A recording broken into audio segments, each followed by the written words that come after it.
ಶ್ರೀಮಾತ್ರೇ ನಮಃ. ಈ ದಿವಸ ಆಷಾಢ ಮಾಸದ ಅಮಾವಾಸ್ಯೆಯ ತಿಥಿ. ಜ್ಯೋತಿರ್ಭೀಮೇಶ್ವರ ವ್ರತ, ಭೀಮನ ಅಮಾವಾಸ್ಯೆ ವ್ರತ, ದಿವಶಿ ಗೌರಿ ವ್ರತ, ದೀಪಸ್ತಂಭ ಗೌರಿ ವ್ರತ ಇತ್ಯಾದಿ ಹೆಸರುಗಳಿಂದ ಕರೆಯುವಂಥ ವಿಶೇಷವಾದಂಥ ಶಿವಪಾರ್ವತಿಯ ವ್ರತದ ದಿವಸ ಆಗಿರ್ತದೆ. ನಾವು ಸಾಮಾನ್ಯವಾಗಿ ದಕ್ಷಿಣ ಕರ್ನಾಟಕದಲ್ಲಿ ಅಂದರೆ ಹಳೆ ಮೈಸೂರು, ಬೆಂಗಳೂರು ಈ ಪ್ರಾಂತಗಳಲ್ಲಿ ಭೀಮನ ಅಮಾವಾಸ್ಯೆ ಪೂಜೆ ಅಂತ ಕರೀತಾರೆ.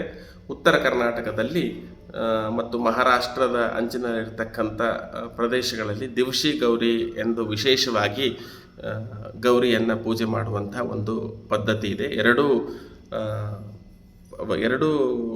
ರೀತಿಯ ಹೆಸರಿನ ಪೂಜೆಗಳಲ್ಲಿಯ ವ್ರತಕಥೆಯು ಮತ್ತು ವ್ರತದ ವಿಧಾನ ಸಾಮಾನ್ಯವಾಗಿ ಒಂದೇ ಆಗಿರ್ತದೆ.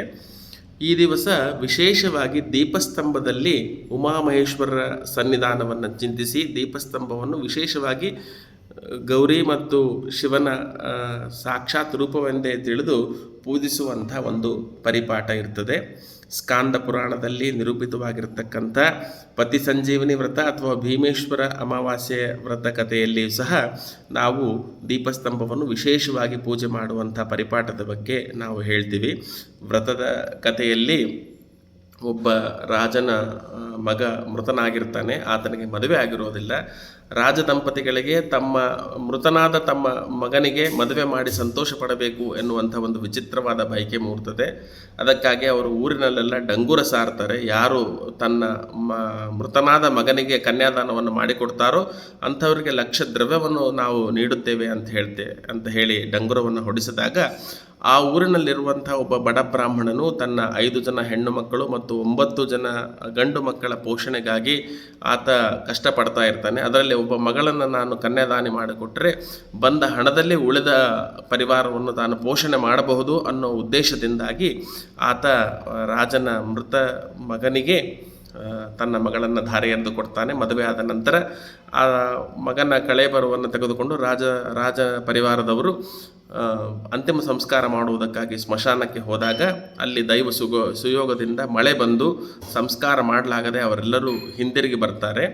ಆ ದಿವಸ ತನ್ನ ಮೃತನಾದ ಪತಿಯ ಶರೀರದೊಂದಿಗೆ ಆ ಹೆಣ್ಣು ಮಗಳು ಅಲ್ಲಿಯೇ ಉಳಿದುಕೊಂಡು ಆ ಅಮಾವಾಸ್ಯೆಯ ಗಾಢ ಅಂಧಕಾರ ಕವಿದಂಥ ಇರುಳಿನಲ್ಲಿ ಆಕೆ ಶಿವನಲ್ಲಿ ಅನನ್ಯ ಭಕ್ತಿಯಿಂದ ಬೇಡಿಕೊಳ್ತಾಳೆ, ನನಗೆ ನನ್ನ ಗಂಡನಿಗೆ ನೀನು ಆಯುಷ್ಯವನ್ನು ದಯಪಾಲಿಸು, ಸತ್ತಂಥ ನನ್ನ ಪತಿಯನ್ನು ಬದುಕಿಸು ಅಂತ.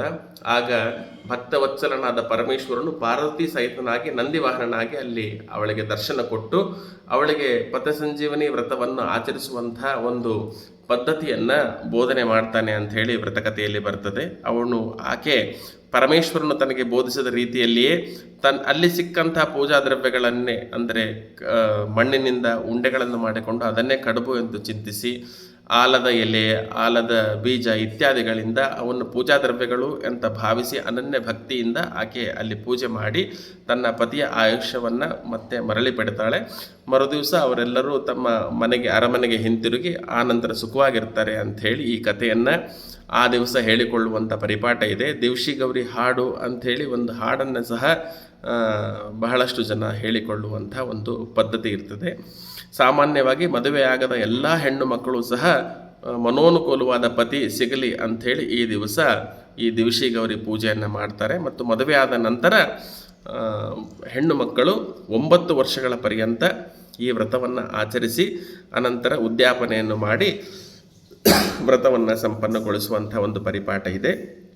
ಮದುವೆಯಾಗದೇ ಇರತಕ್ಕಂಥ ಹೆಣ್ಣು ಮಕ್ಕಳು 5 ವೀಳ್ಯದೆಲೆ, 5 ಅಡಿಕೆ, 5 ಅರಿಶಿನ ಬೇರು ಮತ್ತು 5 ಎಳೆಯ ದಾರಕ್ಕೆ 5 ಗಂಟುಗಳನ್ನು ಹಾಕಿ ಧರಿಸುವಂಥ ಪರಿಪಾಠ ಇರ್ತದೆ. ಇದೇ ರೀತಿ ಮದುವೆಯಾದಂಥ ಹೆಣ್ಣು ಮಕ್ಕಳು 9 ವೀಳ್ಯದೆಲೆ, 9 ಅಡಿಕೆ ಜೊತೆಗೆ 9 ಅರಿಶಿನ ಕೊಂಬು, 9 ದಕ್ಷಿಣೆ ಮತ್ತು 9 ಎಳೆಯ 9 ಗಂಟೆನ ದಾರವನ್ನು ಪೂಜಿಸಿ ಧರಿಸುವಂಥ ಒಂದು ಪದ್ಧತಿ ಇರ್ತದೆ. ಅದಲ್ಲದೆ ಸಾಮಾನ್ಯವಾಗಿ ಗಂಡು ಮಕ್ಕಳು ಇರ್ತಕ್ಕಂಥ ಮನೆಯಲ್ಲಿ ಭಂಡಾರ ಒಡೆಯುವಂಥ ಒಂದು ಪರಿಪಾಠ ಇರ್ತದೆ. ಅಂದರೆ ಒಂದು ಹಿಟ್ಟಿನಲ್ಲಿ ಒಂದಷ್ಟು ದಕ್ಷಿಣೆ, ಒಂದಷ್ಟು ಕಡಲೆಕಾಳು ಇತ್ಯಾದಿಗಳನ್ನು ಇಟ್ಟು ಹೊಸ್ತಲಿನ ಒಳಗಡೆ ಗಂಡು ಹುಡುಗನನ್ನು ನಿಲ್ಲಿಸಿ ಹೊಸ್ತಿನ ಹೊರಗಡೆ ಹೆಣ್ಣು ಮಗಳು ನಿಂತುಕೊಂಡು ತನ್ನ ಮೊಣಕೈಯಿಂದ ಹೊಸ್ತಿಲ ಮೇಲೆ ಆ ಭಂಡಾರವನ್ನಿಟ್ಟು ಒಡೆದು ಅದು ಸಂಭ್ರಮಿಸುವಂಥ ಒಂದು ಪರಿಪಾಠ ಸಹ ಸಾಮಾನ್ಯವಾಗಿ ಬಹಳಷ್ಟು ಮನೆಗಳಲ್ಲಿ ಇರ್ತದೆ.